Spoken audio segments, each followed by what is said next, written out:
Hello everyone, welcome back to the channel. Hope you all are fine.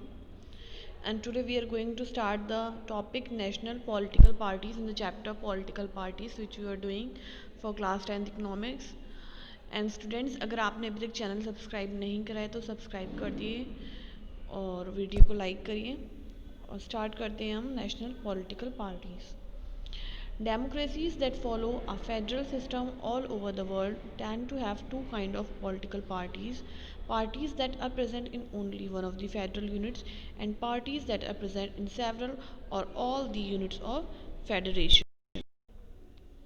Yes यहाँ पे कह रहे हैं जो डेमोक्रेसीज जो होती हैं, लोकतंत्र जो होते हैं, वो फॉलो करते हैं एक फेडरल सिस्टम. मतलब पूरे वर्ल्ड में जो भी फॉलो करती हैं डेमोक्रेसीज, उनके दो काइंड की पॉलिटिकल पार्टीज़ होती हैं. एक पार्टीज़ वो जो कि सिर्फ एक ही फेडरल यूनिट में होंगी और एक पार्टीज़ वो जो एक से ज़्यादा फेडरल यूनिट में या फेडरेशन में पाई जाती हैं. अब यहाँ फेडरल से आप प्लीज़ कंफ्यूज मत होइए, फेडरल वर्ड यूज़ करा जा रहा है जो स्टेट वगैरह है उसके लिए. जैसे कोई पार्टीज़ होती है आपको एक ही स्टेट में देखने को मिलेगी, उस स्टेट के बाहर वो पार्टी नहीं दिखाई देती. बट कुछ पार्टीज़ ऐसी होती हैं कि डिफरेंट स्टेट्स में आपको देखने को मिलती है वो एक particular party.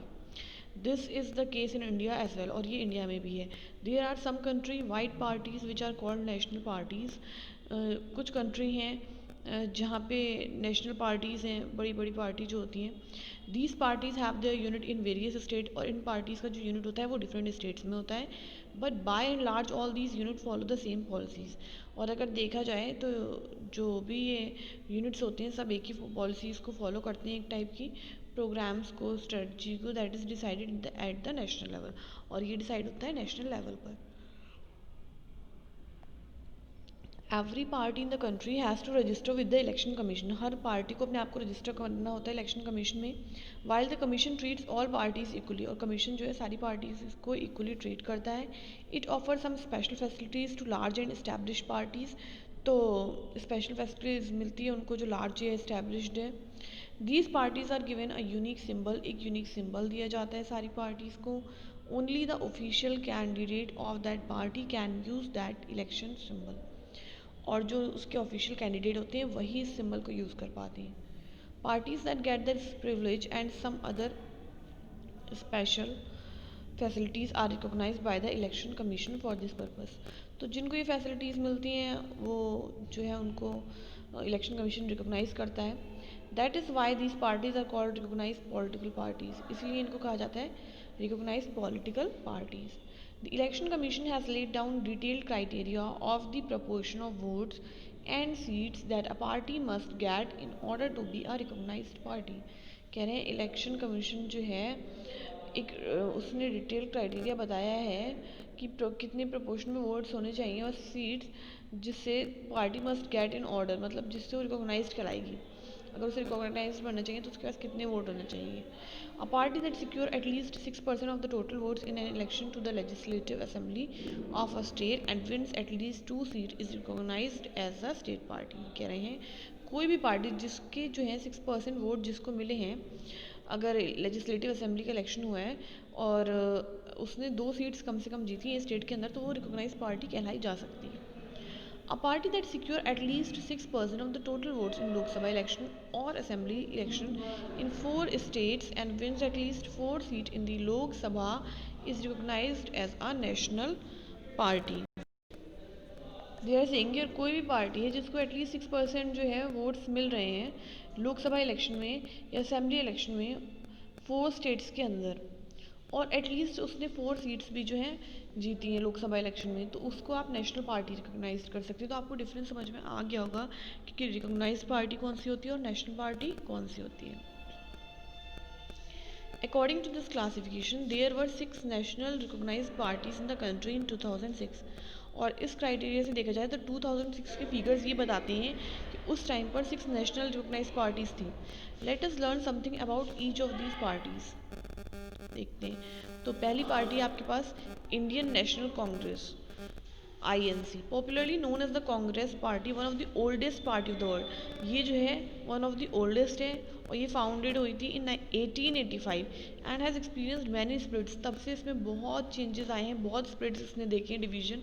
Played a dominant role in Indian politics at the national and state level for several decades after India's independence. और जो इसने है डोमिनेंट रोल भी प्ले करा है, बिकॉज ये बहुत पावरफुल पार्टी थी, इस वजह से इसने डोमिनेंट रोल प्ले करा। बाकी जो पार्टीज थी वो इतनी अपराइजिंग नहीं थी क्योंकि इतनी ओल्ड थी ये, और बहुत चेंजेस आए। अगर आप देखें डिकेड्स हो गए इसको, इंडिपेंडेंस के बाद से लेकर अब तक बहुत डिकेड्स हो चुकी है। Under the leadership of Jawaharlal Nehru the party sought to build a modern secular democratic republic in India. और जो इसके लीडर रहे हैं जवाहरलाल नेहरू, उन्होंने जो है मॉडल सेक्युलर डेमोक्रेटिक रिपब्लिक बनाया इंडिया को। Ruling party at the centre till 1977, और 1977 तक ये रूलिंग पार्टी रही। एंड देन फ्रॉम 1980 टू 1989, उसके बाद 1980 टू 89 भी रही। आफ्टर 89 इट सपोर्ट डिक्लाइन, उसका सपोर्ट कम हुआ, but it continues to be present through the country, but country में प्रेजेंट है अभी तक। Cutting across social division, a centrist party neither rightist और leftist in its ideological orientation.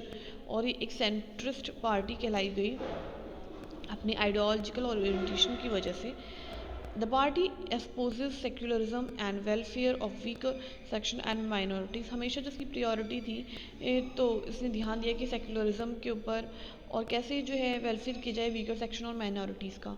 Support new economic reforms को support करा, but with a human face, but उसके साथ human को भी पीछे नहीं करा। Emerged as the largest party with 145 members in the Lok Sabha election held in 2004। और सबसे लार्जेस्ट पार्टी थी कि इसके जो थे 145 मेंबर्स थे 2004 में। Currently leads the ruling United Progressive alliance कोalition government at the centre. Now, next is Bharatiya Janata Party, that is BJP, founded in 1980 money by reviving the erstwhile Bharatiya Jana Sangh।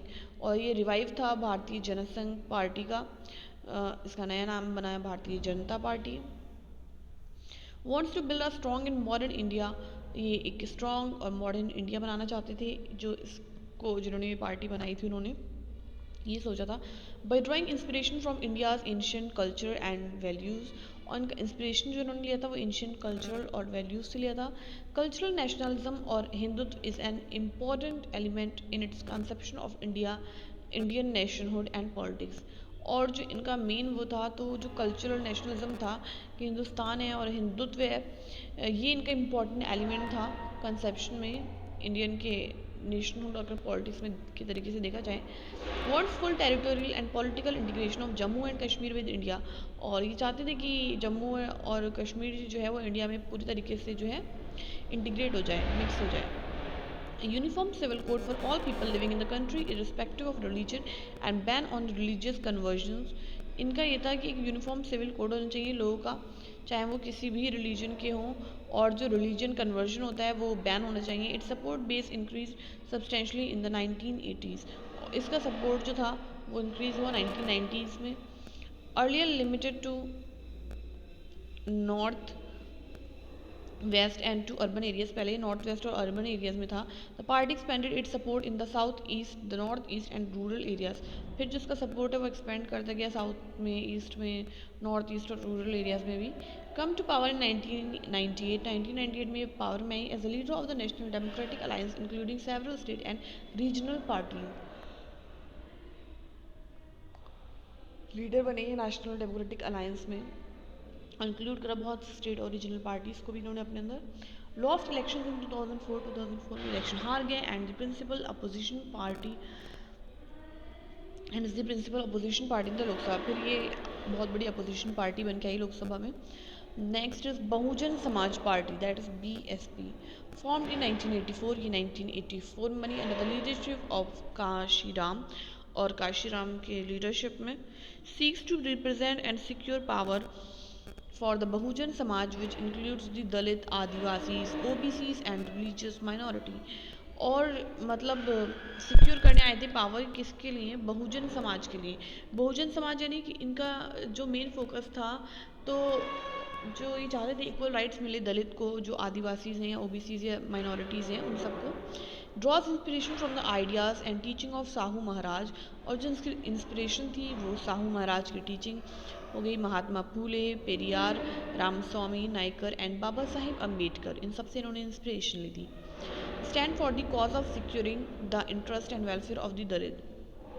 और जो reason था इनका कि secure करना था, इन्हें interest of welfare करना था दलित का एंड ऑप्रेस्ड पीपल को ऑप्रेस करा। It has its main base in the state of Uttar Pradesh, इनका जो मेन बेस है वो उत्तर प्रदेश से है, and substantial presence in neighbouring states, और जो है थोड़ी बहुत इनकी जो पहचान जो है वो देखी गई है मध्य प्रदेश, छत्तीसगढ़, उत्तराखंड, दिल्ली एंड पंजाब में भी। Form government in Uttar Pradesh several times, Uttar Pradesh में इन्होंने कई बार अपनी गवर्नमेंट बनाई है by taking the support of different parties at different times, और भी दूसरी पार्टीज का सपोर्ट लेकर के। In the Lok Sabha election held in 2004 its polled about 5% votes and secure 9 seats in Lok Sabha. तो जो वोट था इनका 5% हुआ और सिक्योर कर इन्होंने 19 seats. Then is Communist Party of India Marxist. Here you can see this party is founded in 1964, believes in Marxism Leninism, और जो इनका बिलीव था वो मार्क्सिज्म और लेनिनिज्म में था। सपोर्ट करते हैं सोशलिज्म को, सेक्युलरिज्म को और डेमोक्रेसी को, और अपोज करते हैं इंपीरियलिज्म एंड कम्युनलिज्म को। Accepts democratic election as a useful and helpful means for securing the objective of socio-economic justice in India। और ये एक्सेप्ट करते हैं डेमोक्रेटिक इलेक्शंस जो हैं एक यूज़फुल और हेल्पफुल मीन्स हैं अगर सिक्योर करना है object of social economic justice in India के अंदर, तो ज़रूरी है डेमोक्रेटिक इलेक्शंस होना। Enjoy strong support in west Bengal, इनका जो मेन सपोर्ट है वो west Bengal, Kerala and Tripura, specially among the poor. और देखा जाए ज़्यादातर जो गरीब लोग हैं उनमें factory workers, farmers, agricultural labourers and the intelligentsia, और जो ऐसे लोग हैं वो सभी इन्हें सपोर्ट करते हैं। Critical of the new economic policies that allows free flow of foreign capital and goods into the country, कह रहे हैं जो हैं न्यू पॉलिसीज़ जो अलाउ करती हैं free flow of foreign capital and goods into the country has been in power in west Bengal, और ये वेस्ट बंगाल में पावर में है without a break for 30 year बिना ब्रेक के पावर में है ये। In 2004 election it won about 6% of votes and 43 seats in the Lok Sabha, और 2004 में इन्हें 6% वोट मिले और 43 सीट्स इन्होंने ली लोकसभा में। Currently support the UPA government, और करंटली सपोर्ट करें UPA government from outside without joining the government, और गवर्नमेंट ज्वाइन इन्होंने नहीं करी, बाहर से ही सपोर्ट करा। Then is Communist Party of India. Communist Party of India formed in 1925, ये 25 में बनी। Believes in Marxism Leninism again, secularism and democracy same believe, oppose to the forces of, और अपोज करते हैं किस फोर्सेस को, secessionism and communalism. Accept parliamentary democracy को accept करते हैं as a means of promoting the interest of the working class, क्योंकि उनको लगता है ये एक तरीका है जिससे आप प्रमोट कर सकते हैं वर्किंग क्लास के इंटरेस्ट को, फार्मर के इंटरेस्ट को, पुअर के इंटरेस्ट को। Became week after the split in the party 1964 में जब स्प्लिट हुआ पार्टी में तो फिर ये वीक हो गई। That led to the formation of the CPIM, तभी CPIM बनी, with significant presence in the state of Kerala, और इसकी भी जो अगर आप प्रेजेंस देखेंगे तो वो आपको केरला, वेस्ट बंगाल, पंजाब, आंध्र प्रदेश, तमिलनाडु में देखने को मिलेगी। It support base had gradually declined over the year, but इसका सपोर्ट जो बेस है वो कम हुआ है। It secured about 1.4% votes and 10 seats in the 2004 Lok Sabha election. सिर्फ 1.4% वोट ही मिले थे और 10 सीट्स मिली थी 2004 के लोकसभा इलेक्शन में। Advocates that the coming together of all left parties to build a strong left front, और ये इस चीज़ को एडवोकेट करता है कि जो साथ में आके जितनी भी बची हुई पार्टी हैं वो मिलके एक स्ट्रॉन्ग फ्रंट बना सकती हैं। Currently supports UPA government from outside, और यूपीए गवर्नमेंट को ही सपोर्ट करती है बाहर से। And the next is nationalist Congress party, formed in 1999। Nationalist Congress party जो थी वो 1999 में बनी following A split in the Congress party, और ये किस रीज़न से बनी, जब स्प्लिट हुआ कांग्रेस पार्टी के अंदर। Espouses democracy, Gandhian, secularism, equity, social justice and federalism, इस सबको सपोर्ट करती है। Wants that high offices in government be confined to natural born citizen of the country, और हमेशा से ही चाहती थी कि जो है हाई ऑफिसेज जो हैं गवर्नमेंट के वो कन्फाइंड और नेचुरल बॉर्न सिटीजन जो है कंट्री के उनको ज़्यादा मिले। A major party in Maharashtra and has a significant presence in Meghalaya, और ये बहुत बड़ी पार्टी है महाराष्ट्र की, और इसकी प्रेजेंस जो है वो मेघालय, मणिपुर, असम में भी है। A coalition partner in the state of Maharashtra in alliance with the Congress since 2004, a member of the United Progressive alliance.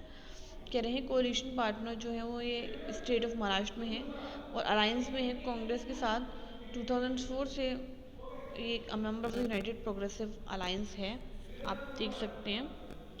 तो ये जो थी कुछ बड़ी पार्टीज़ थी जिनके बारे में आपको बताया गया, जिनके बारे में आपने जाना। इसके बाद है स्टेट पार्टीज़, बट ये हम नेक्स्ट क्लास में डिस्कस करेंगे। और टिल देन टेक केयर। और अगर आपने सब्सक्राइब नहीं करा है चैनल को तो सब्सक्राइब करिए and like this video and also do share with your friends. Will meet in the next class. Till then take care, bye bye.